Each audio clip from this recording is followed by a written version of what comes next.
over time, I really came to understand there's almost an infinite capacity for variation in how we can learn about ourselves. And every time you learn something, for me, that's an expression of human dignity.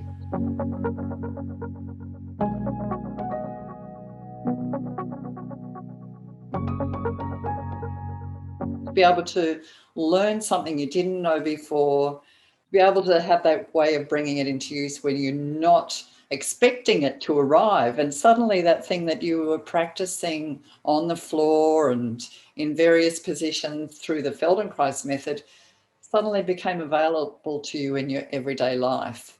And in this position, a different orientation, again, bring your fingers to your sternum. Find a way of spreading your fingers a little bit along the sternum.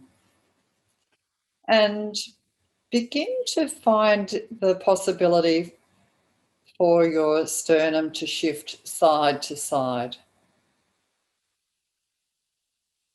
Do a very, very small amount. Is there a way of you doing this that does not disturb your head too much?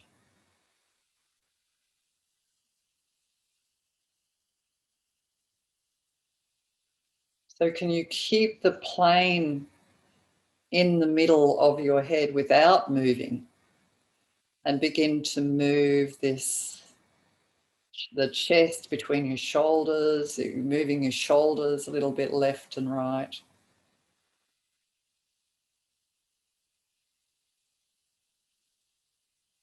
Your head is sitting like an egg on top of your shoulders, poised, balanced, composed. We live in a world where we're encouraged to go harder, faster, do more, achieve, be successful in the outcome. And so in some senses, this can feel like an uncomfortable waste of time. But at the end, you can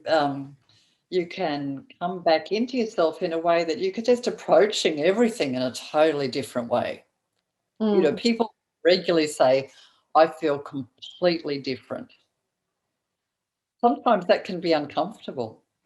It's Mm. like you've shared a layer that has been self-protective, perhaps, and that layer now begins to recede in importance.